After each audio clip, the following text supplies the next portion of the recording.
A wealthy mafia boss offered Curvy Baker Nia Brooks a fortune to pretend to be his wife, believing it was nothing more than a business deal.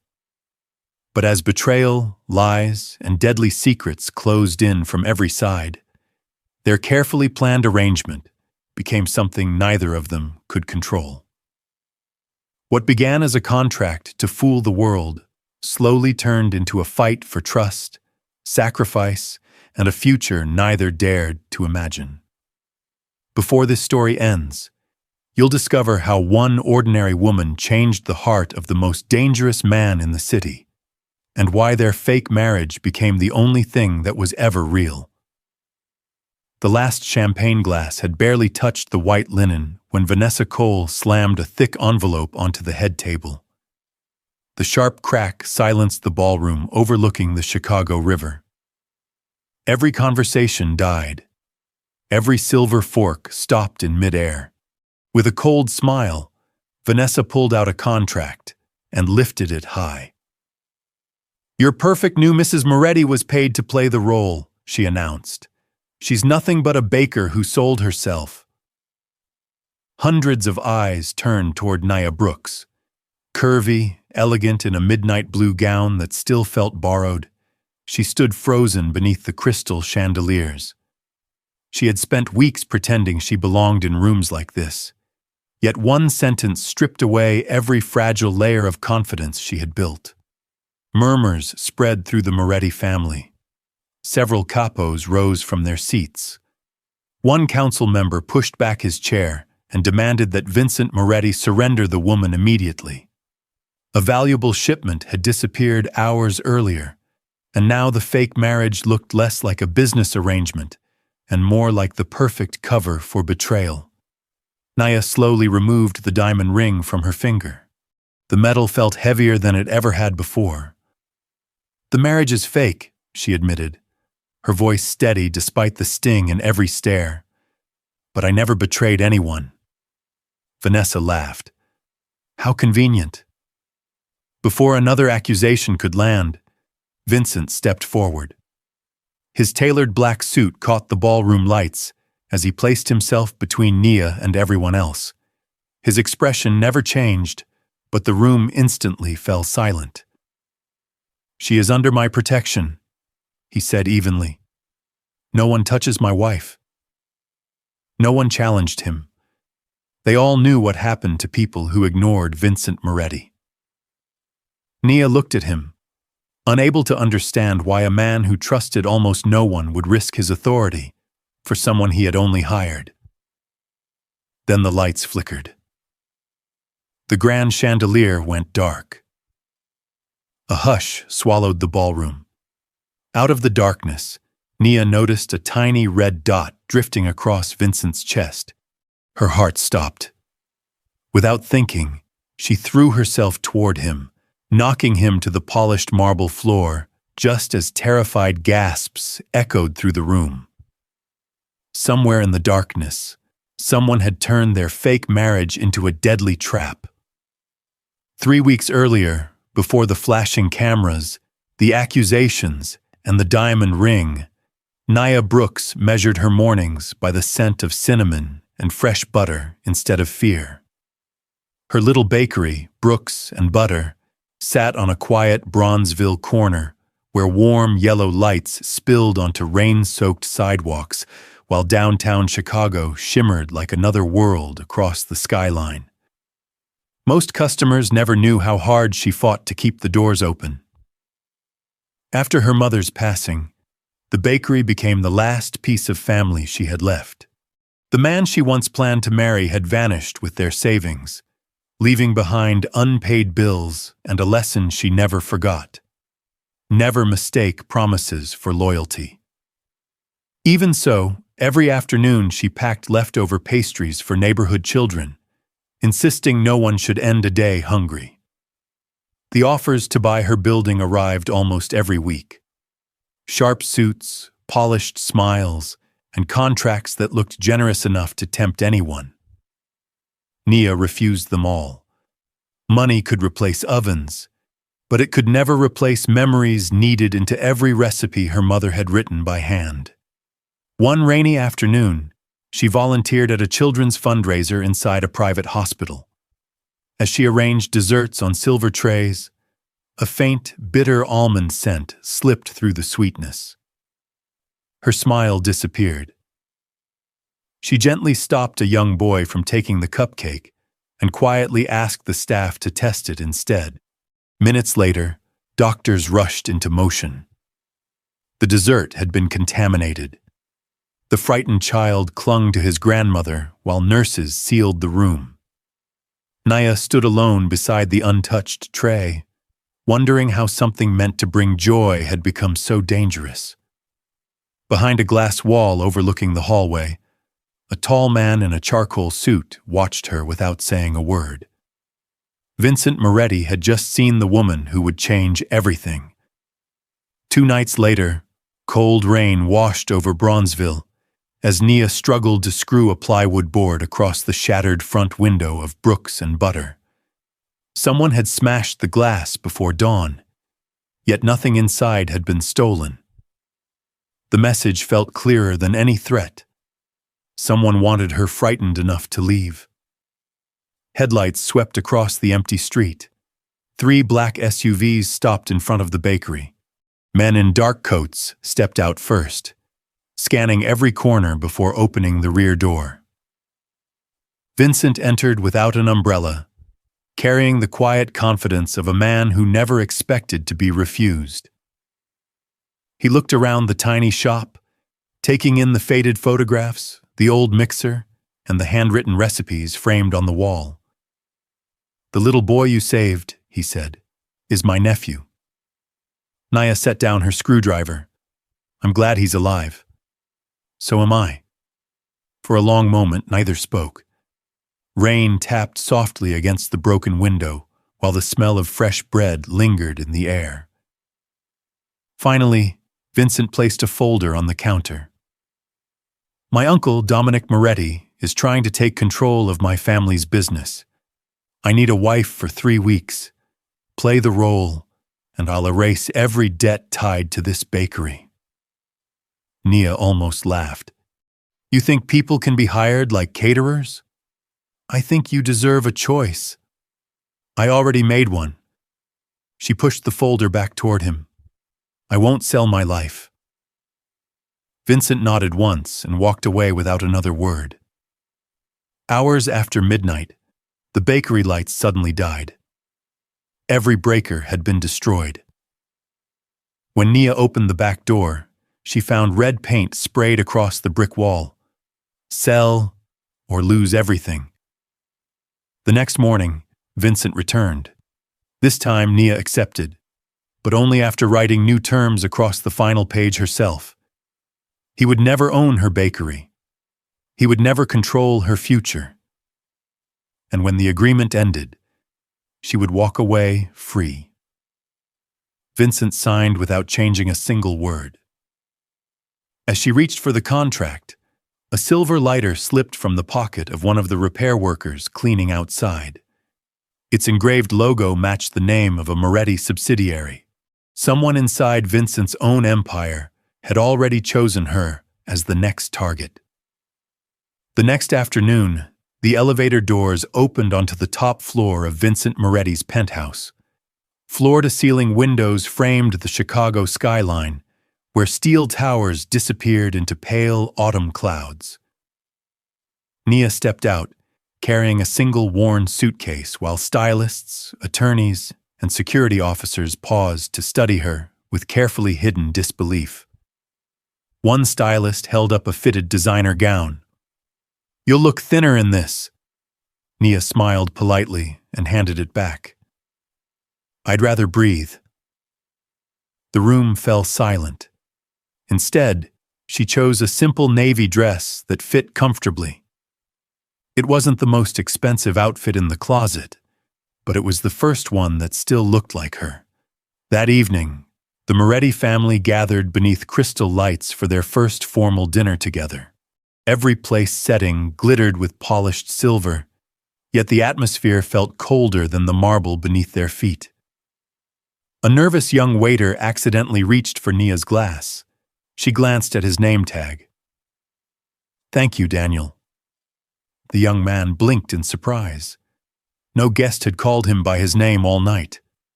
Across the table, Vincent noticed. Later, his grandmother, Eleanor Moretti, folded her napkin and studied Nia with calm, searching eyes.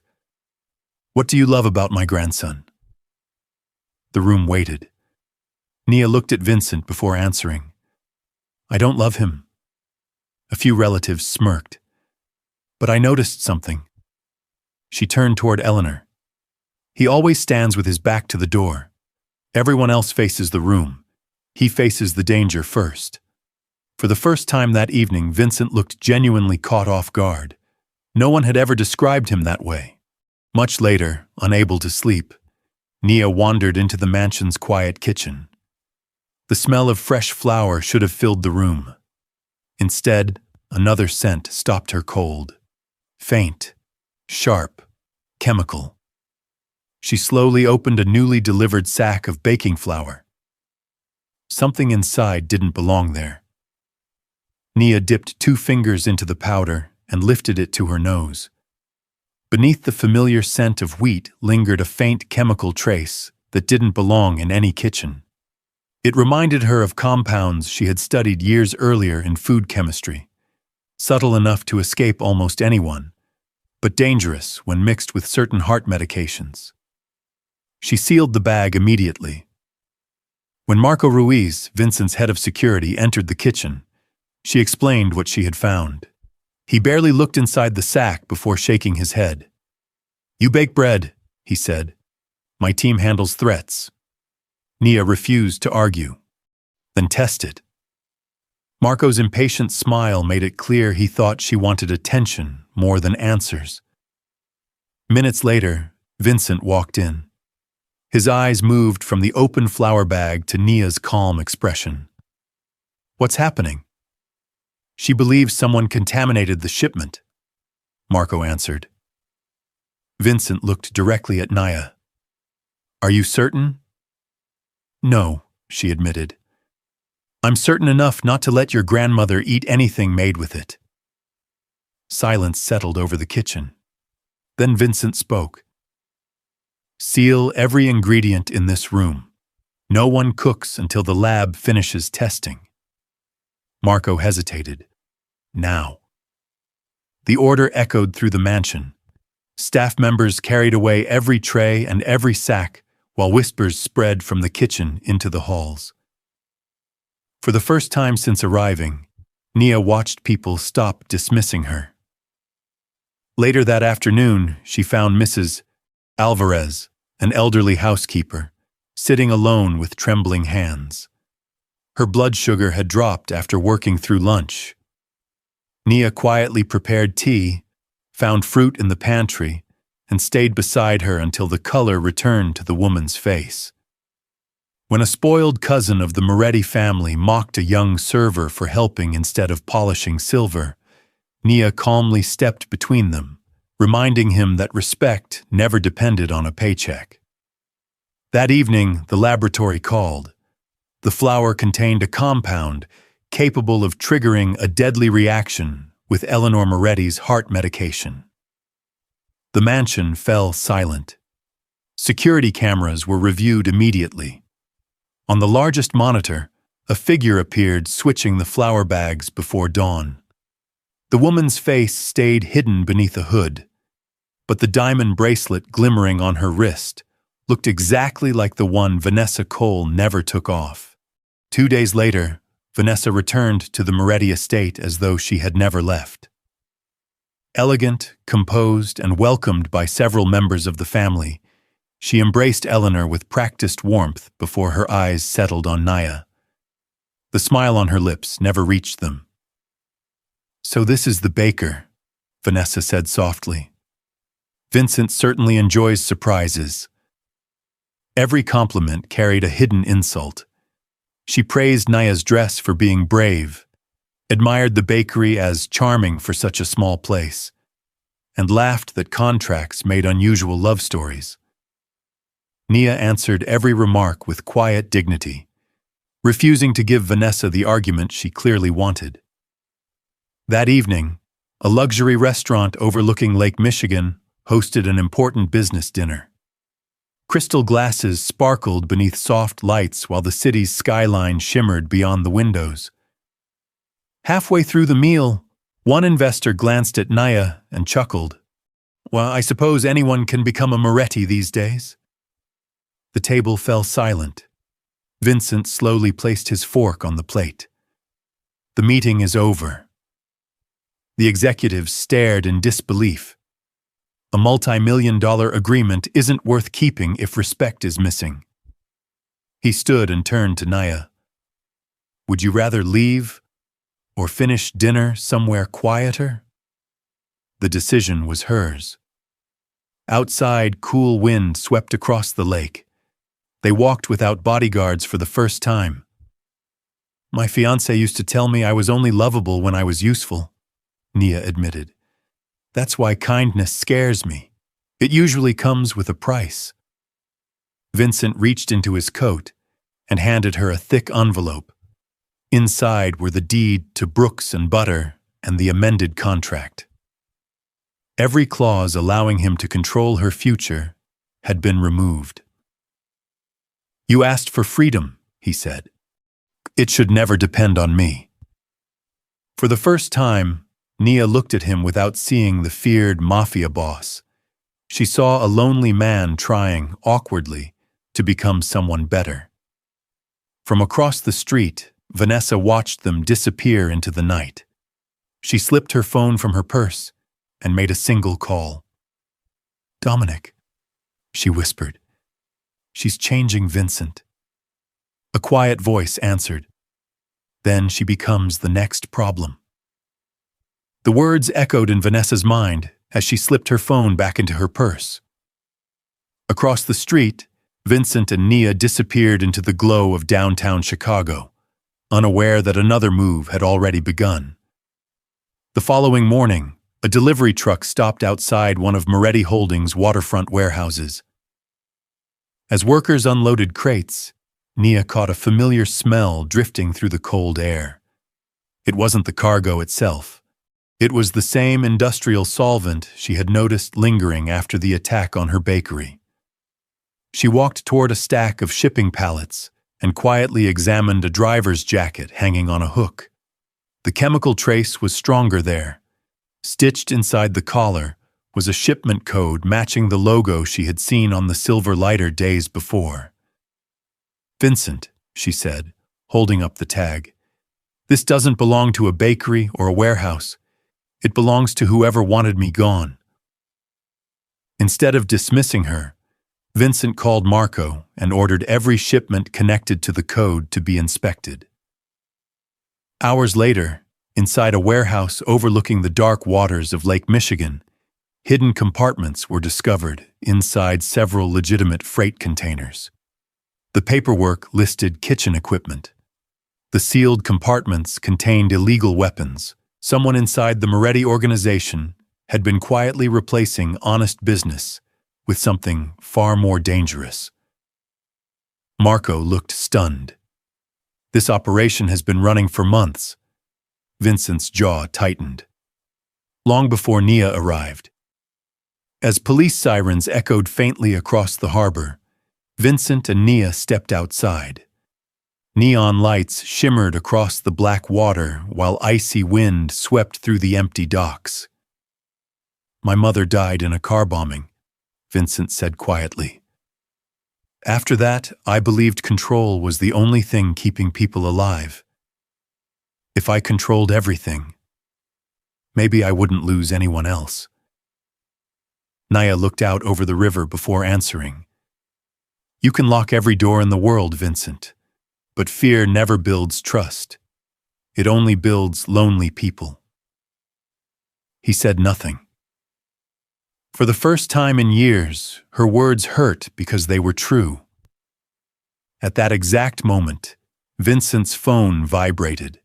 An anonymous message appeared with a single photograph.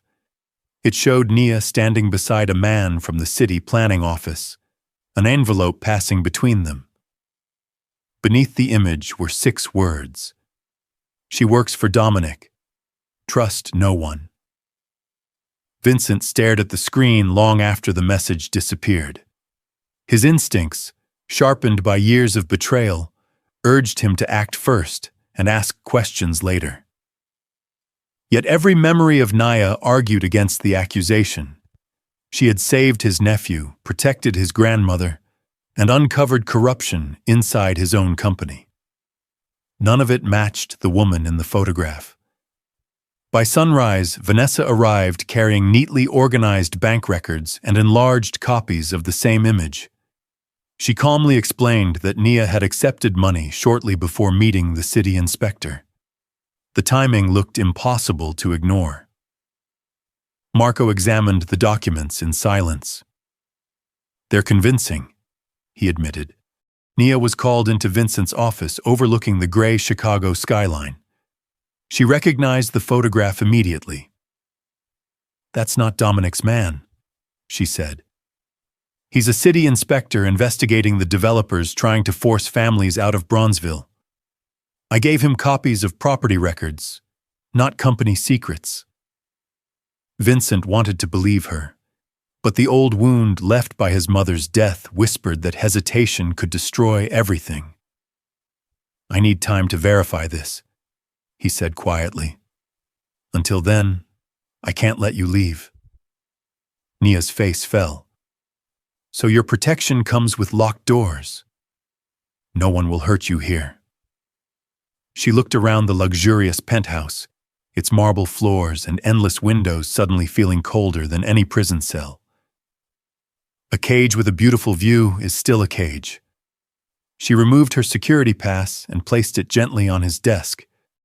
"I thought you were finally learning the difference."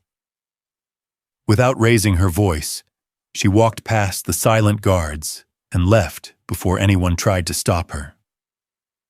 Vincent watched the elevator doors close, knowing he had protected his empire while losing something far more difficult to rebuild. That night, flames climbed into the rainy Chicago sky. Brooks and butter burned behind shattered windows as firefighters fought to contain the blaze. The smell of smoke mixed with cinnamon, filling the street where children once lined up for free pastries. Nia stood motionless, tears reflecting the flashing emergency lights. Everything her mother had left her was turning to ash. When the fire was finally under control, she stepped carefully through the blackened remains of the kitchen. Beneath a collapsed shelf, something metallic caught the beam of a firefighter's flashlight. It was a scorched shipping seal. Stamped across it was the unmistakable signature of Dominic Moretti. Nia slipped the blackened seal into her pocket, just as another wave of smoke drifted through the ruins of Brooks and Butter. The flashing lights from fire trucks painted the wet street red and blue, while neighbors stood silently behind police tape. This bakery had survived recessions, broken ovens, and heartbreak. It had not survived the people who wanted its land. A black sedan stopped at the curb. Vincent stepped out before the driver could open the door. His expensive coat was soon soaked by the cold rain, but he never looked away from the burned storefront. "Nia." She raised a hand before he could come closer. "Don't." His footsteps stopped. "You weren't just protecting your empire," she said softly. "You stopped believing me. That hurt more than losing this building." For a long moment, neither of them spoke. Rain drummed against twisted metal where her front window had once been. Marco arrived carrying a sealed evidence folder. "We finished the forensic review," he said. The photograph was altered. The bank records were fabricated. Someone built the entire case against Naya. Vincent closed his eyes. Every warning she had given, every quiet act of kindness, every truth she had uncovered, came rushing back at once. The next morning, before the Moretti Council, he accepted full responsibility for doubting her. He revoked every restriction placed on Nia and publicly admitted his judgment had been clouded by fear instead of facts. Later that afternoon, he found her volunteering in the modest kitchen of a neighborhood church, helping prepare meals for families displaced by the fire. He placed a thick investigation file on the table beside her. "I won't tell you what to do," he said. "If you want to walk away, you can. If you want the truth, everything we know is in here." He offered neither money nor promises, only the choice he should have given her from the beginning. That evening, while sorting through the few belongings rescued from the bakery, Nia remembered something her mother had whispered years ago. "If anything ever happens to me, open the safety deposit box." Inside the bank vault rested an old leather recipe journal. Between handwritten pie recipes and faded family notes lay an unexpected folded map. It showed a forgotten tunnel running beneath Bronzeville. The passage began directly beneath Brooks and Butter. Nia traced the faded lines with trembling fingers. Between her mother's handwritten pie recipes were small notes marking hidden entrances, sealed doors, and dates reaching back decades. The bakery had never been valuable because of the building above it. Someone had wanted the ground beneath it all along. She immediately called Vincent. An hour later, they stood together inside the quiet library of the Moretti estate, spreading the fragile map across a long oak table. Marco confirmed that abandoned freight tunnels once connected Bronzeville to the old harbor before being erased from modern city records. "Dominic wasn't trying to buy your bakery," Vincent said. "He was trying to control this route." Before they could investigate further, Eleanor reminded them that the annual Moretti Charity Gala could not be canceled. The event funded children's nutrition programs throughout Chicago, and hundreds of guests were already arriving. Nia chose to attend, not as a woman hiding behind a contract, but as the owner of Brooks and Butter and a guest invited for her community work. The ballroom sparkled beneath crystal chandeliers, while cameras flashed from every direction. Then every screen in the room suddenly changed. Vanessa smiled as the contract between Vincent and Nia appeared for everyone to see. "There she is," Vanessa announced. "The woman who accepted money to deceive this family." Gasps echoed across the ballroom. She displayed payment records, photographs from the warehouse investigation, and shipping codes recovered from the burned bakery, carefully arranged to make Nia appear responsible for poisoning Eleanor and betraying Vincent. Nia stepped forward before anyone else could speak. One by one, she explained every document, every false connection, and every missing detail. She never raised her voice. Still, uncertainty spread through the room. Then Vincent walked to her side. "I believe her," he said. "Not because she's my wife on paper, because every time no one was watching, she chose honesty over comfort and courage over fear."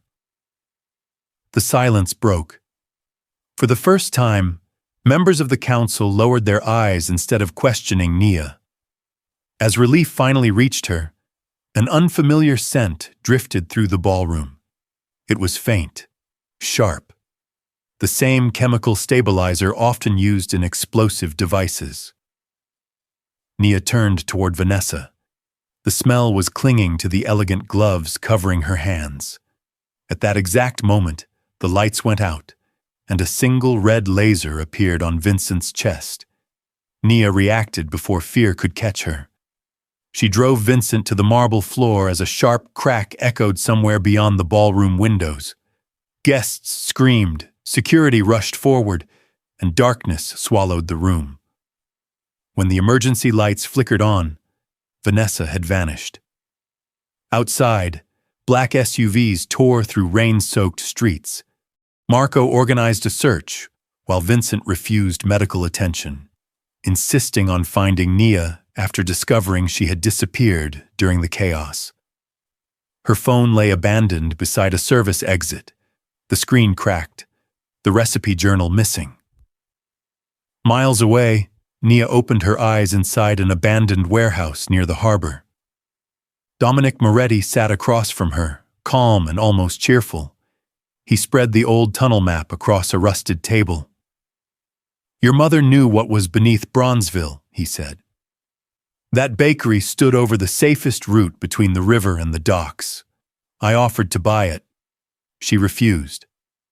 He admitted the pressure campaign, the arson, and the fake marriage scandal had all served one purpose: force the property into his hands while destroying Vincent's credibility. Vanessa, he explained, had happily played her part. Naya lowered her eyes, pretending to surrender. "If I help you read the map," she said quietly, "untie my hands." Dominic agreed. The moment the ropes loosened, she reached a shelf stacked with cleaning supplies. Mixing two harmless chemicals, she created a cloud of thick white vapor that flooded the room and triggered the warehouse fire alarms. Sprinklers burst overhead.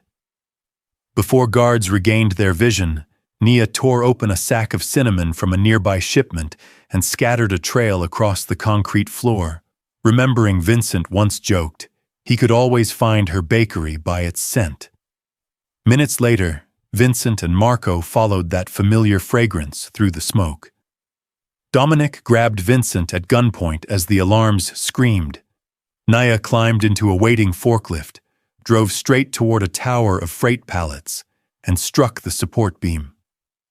The cargo crashed between the two men, forcing Dominic to stumble backward without harming anyone. Shipping ledgers spilled across the wet floor. Every illegal route, every payment, every hidden shipment was finally exposed. Then slow applause echoed from the shadows.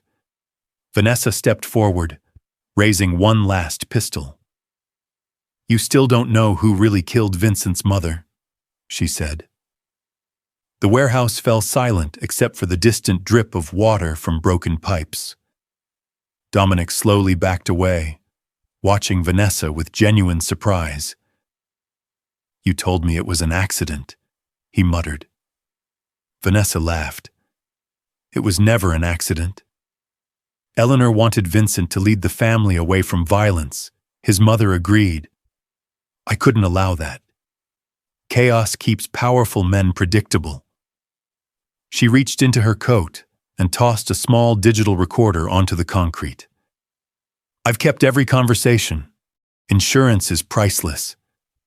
As she bent to retrieve it again, Nia noticed the same sharp chemical scent lingering on Vanessa's gloves. The sprinkler water had reacted with the residue, leaving pale stains across the polished metal of the pistol. "Vincent," Nia whispered, "the grip is slippery." He understood instantly. Instead of rushing forward, he calmly spoke to Vanessa, keeping her attention fixed on him. "You've already lost." Vanessa tightened her grip. The pistol slipped from her wet hand, striking the concrete. Marco lunged first, kicking it safely away while security officers rushed through the shattered loading doors. Dominic tried to flee but found every exit surrounded. The recorder was recovered intact. Its recordings exposed the bombing that killed Vincent's mother, the conspiracy to seize the Bronzeville tunnel, the forged evidence against Naya, and the plan to burn Brooks and Butter. Before sunrise, both Dominic and Vanessa were taken into custody, ending years of fear that had hidden behind wealth and influence.